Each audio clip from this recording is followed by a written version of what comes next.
Welcome back. We have the brand new ACT October exam here. This is test code J08, October 2025. It is the first test that I am aware of to have been released in the new format. So we are going to go through this exam together, and we are going to discover if there is anything new to be aware of. I encourage all of my students and teachers to go through this either with me or on their own and make your own observations. I don't anticipate there to be very many content differences between this exam and the previous formats. It's mostly just going to be the way that it is graded and, of course, the size of each section. But let's go ahead and dive right in with the English section today. I'd like to go through all 50 questions. I've got a nice drink here for myself to keep things moving, but I'm going to go ahead and explain every single question in this test as if I was teaching. But of course, in a lesson, I wouldn't explain every single question. You'd do a drill, we'd go over the questions you missed, that kind of thing. Before we begin, there are a couple things to keep in mind as we go through an English section. We want to be paying attention to things like independent clauses. If my pen will work for me here. Doesn't want to work.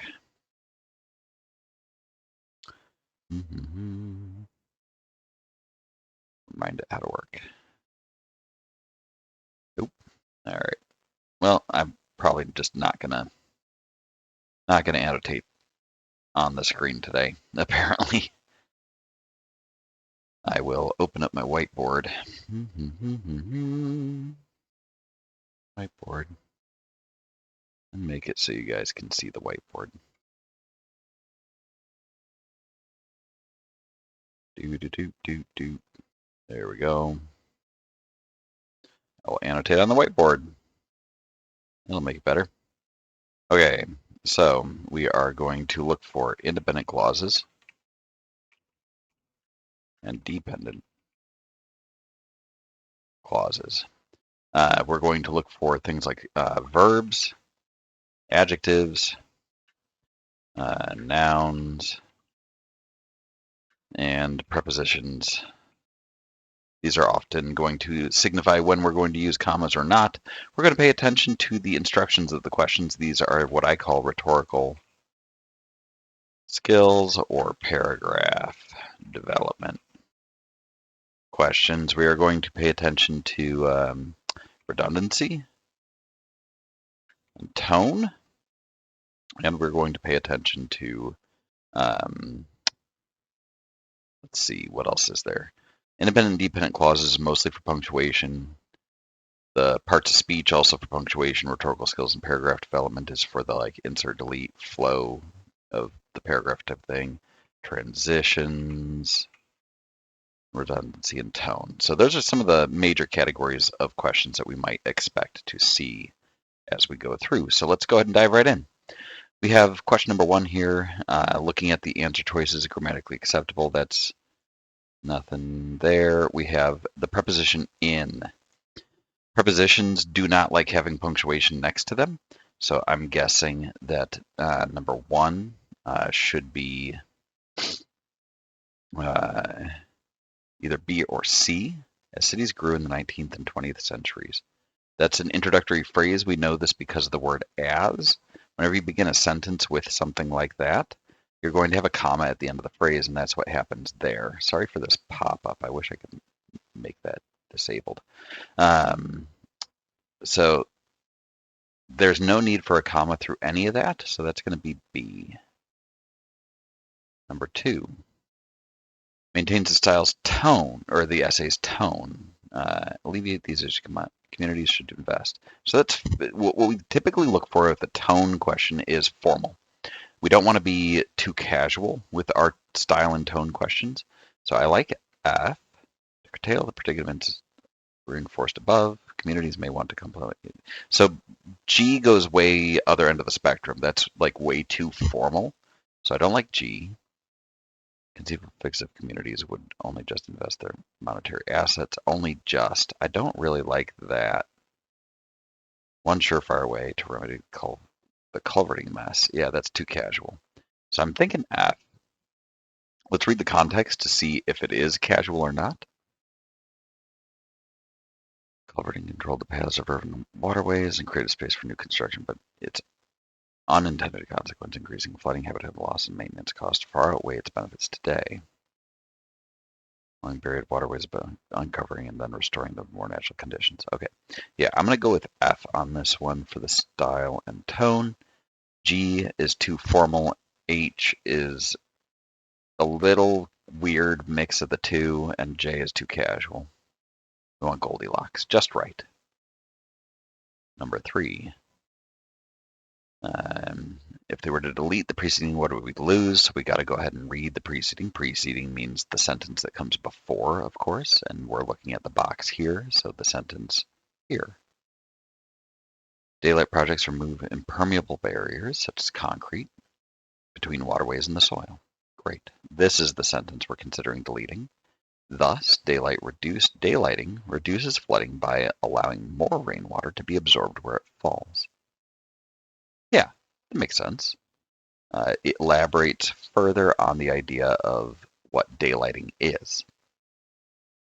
Rocky bottoms and plant life with daylighted streams, which slow the water's flow, giving rain more time to be absorbed. Yeah. Advantage of removing barriers. I like A. Provides data. It does not. Describes the process through which the soil absorbs. It does not. Explains the impact of rainwater on daylighting. It does not. So it's got to be A. 4. Grammatically acceptable. So comma these, that. The word that hates commas. The word which loves commas. So far each of these are probably grammatically acceptable, depending on what's in the context. So I'm going to start looking for my other clues. Independent and dependent clauses, subjects and verbs, and nouns and pronoun and prepositions. All right, transition word. That's why that comma's there. Rocky bottoms and plant life of daylighted streams. We don't have a verb yet. We have a noun phrase. The rocky bottoms and plant life of daylighted streams did what? There's no verb, which slow the water's flow, giving rain more time to be absorbed, did what? So probably going to be J here because I need a verb. I need an independent clause.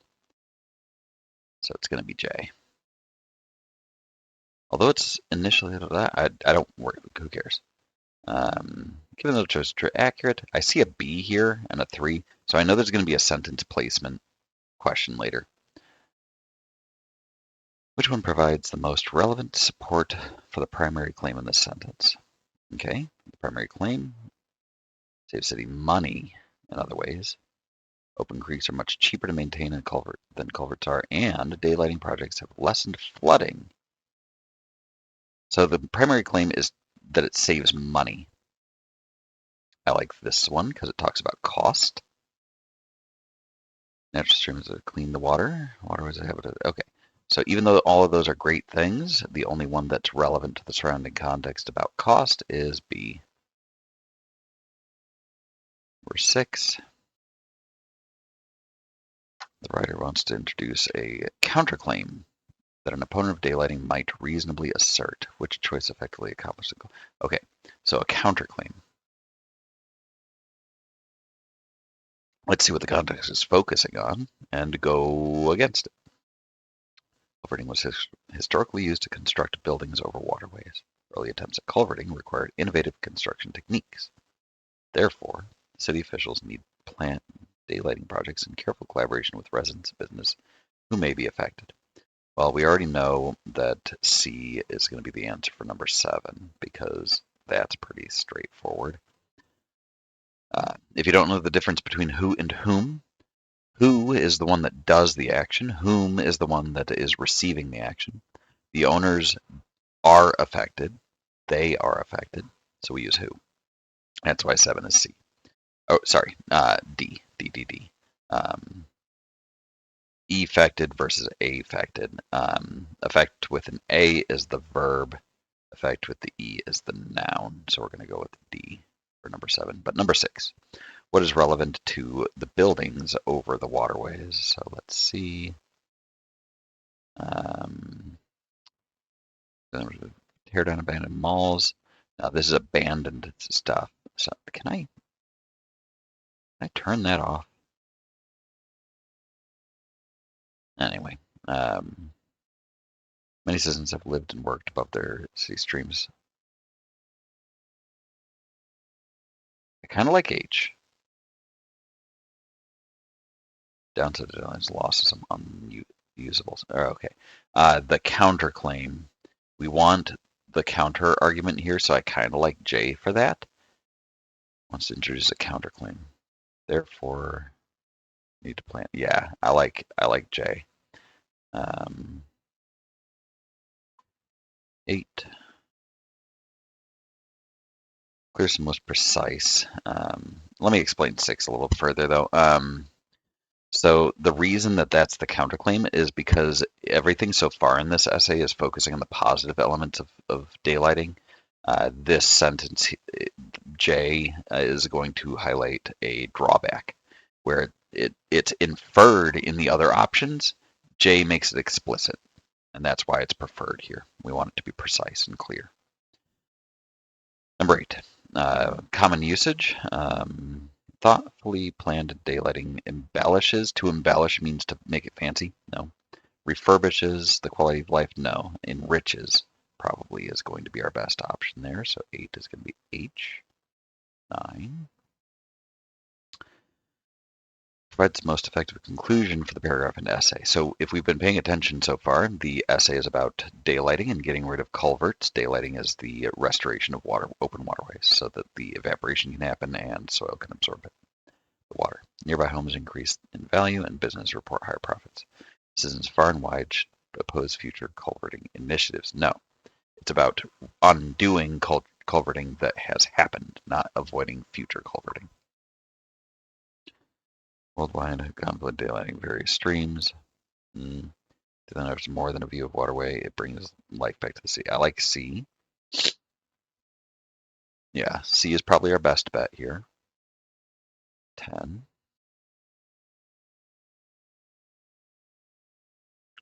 So here's our sentence placement. If it had happened sooner, the project might have saved 70 million more in flood damage. So this is about costs. And what is it that had happened sooner?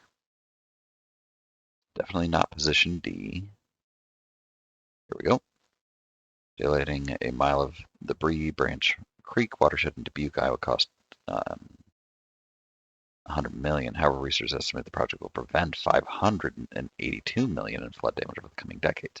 If it happened sooner, yes, here.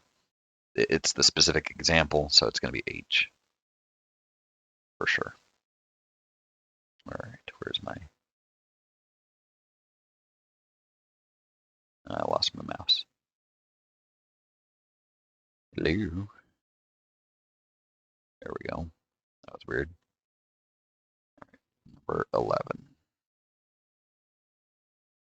My mom actually lives near there and is a librarian. And Spirit Lake, Iowa, their library was so flooded that the water was up to the ceiling. All right, passage 2. Least redundant. That's new. They didn't used to tell you that it was redundancy, but now they apparently do. So there that is. Definitely felt the urge of few annoyingly irritating. Annoying and irritating mean the same thing, so get rid of that. Aggravating calls to make me long to throw my phone. Okay. Throw my phone, to hurl my phone. There's the redundancy. Frustrating calls and the sister on the phone. Urge steering these things on the phone to hurl my phone across the room. Calls, yeah, the calls on the phone. What else are calls on? So D. 12. I guess it's 2025. You could have a call on your internet, whatever device, tablet, computer. According to so clear and precise, common usage again. According to Nelly, this competition wasn't inspired by annoying siblings. It was conceived probably as an engaging reminder for Finns to dispose of their mobile phones responsibly. Okay. Mobile phone throwing championships. That's funny. Probably conceived. Yeah. Thought of. Common usage. That's just how we use the words, and you got to study your vocabulary for that. There's really no strategy there. Unfortunately, you just got to know what the words mean and how we use them. If you're watching this and you have a strategy for that, go ahead and drop one in the comments. Maintains the tone, again, formal, but not overly formal. Beforehand, though, the contestants dig through the tubs of outdated models, searching for the phone with the greatest flight potential. Yeah, I kind of like that one. It's kind of a fun, lighthearted passage. Pursuit of the phone, which is elongated lob. Well, yeah, too overly formal. Structural configuration most, yeah, no. Keeping their eyes peeled for the phone that might take the skies with gusto. That's too casual. It's A. Strikes the balance. Make this look more like an H. All right, 14. Creates clearest contrast between the atmosphere at this event and the fierce rivalry the narrator expected to see. They expected fierce rivalry, and there's a contrast, so I want lightheartedness, perhaps. Athlete inspectors of all ages milled around. I found a lively, agitated atmosphere, with no trace of the fierce rivalry I often saw. Dignified, focused atmosphere, festive and cordial. I kind of like H as the contrast to fierce. Yeah, and then the rest of the paragraph there does reinforce the festive. Zany costumes, people were casual. Yeah, absolutely. Logical. The only telltale signs of who was competing were the paper bib. Yeah, in fact, it's a clarification, reinforces the idea of the casualness, that you couldn't tell the difference between just a casual observer and a competitor. If they were to lead the underlined portion, the crowd cheered as a woman rode a unicycle in a circle for a full 45 seconds before lofting the phone to the sky. Would lose what? So for the duration, yeah, for how long? Whatever the woman's unicycle was the most impressive. No. Most impressive? Not at all.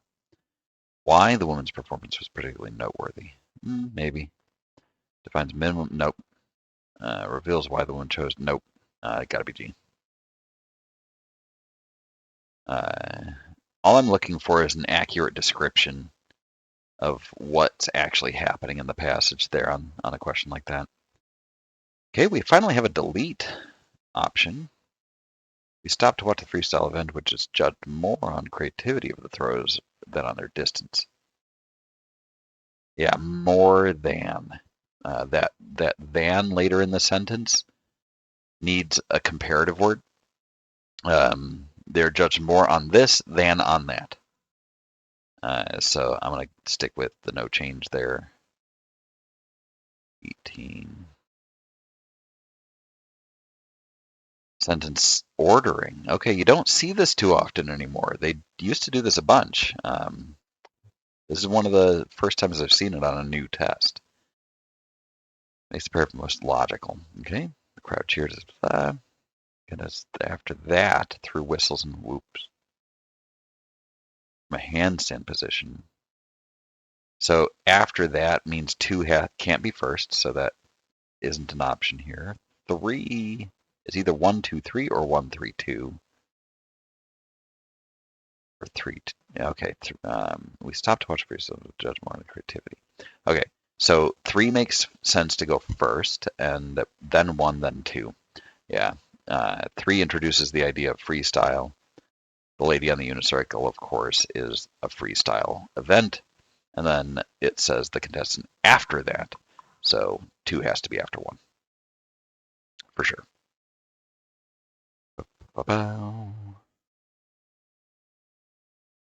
Okay, we got punctuation again.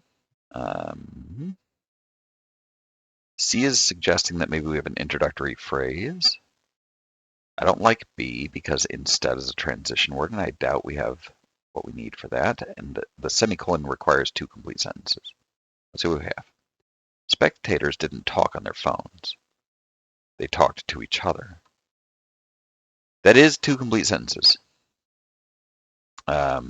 B is a run-on. C is a run-on. D is not even a complete sentence, so it's got to be no change. A. 20. What are the following sentences I've added here would most effectively suggest that at this moment the narrator intends to connect with others in person rather than engaging on the phone? Okay. We've already established that they talk to each other. Following their lead, I turned my own phone off. And now we need to indicate that they are seeking to engage with other people. After all, I had taken enough pictures and video to remember this experience to come. Does not see that they are connecting with other people. I linked arms with an Ellie and stepped further into the crowd. Maybe. Started hoping they'd come again next year. No. Feel it in my pocket, but I ignored it mostly. No. It's got to be G. Stepping into the crowd with their buddy. All right, we're going to go up to question 30 and then pause and check our work and end this video. We're getting up to the 20-minute mark, and I don't want this video to be too long because otherwise YouTube will ding me. Actually, you know what? We're gonna cut it here. Let's go ahead and find the answer key all the way at the end. And an interesting thing here is that not all of the questions are scored on this. Fortunately, I have an answer key from a student on this, and I know which questions are skipped. So let's go ahead and mark it BFAJ, BFAJ, BJDHC, BJDHC, HDHAH, HDHAH, good, 15, DGAH, DGAH, AG. Nice. So we got all of those questions right. If you learned something, leave a comment in the doobly-doo below. If you have any specific questions or types of things that you'd like to see in more detail, do let me know. I'm always happy to take requests. The way that I was explaining each of these questions, I was doing just kind of a stream of consciousness breakdown of what's in that question and what I'm paying attention to. So please use that as a model. And obviously, feel free to go back, pause the video, try the questions on your own, and then listen to how I explain it. Take notes.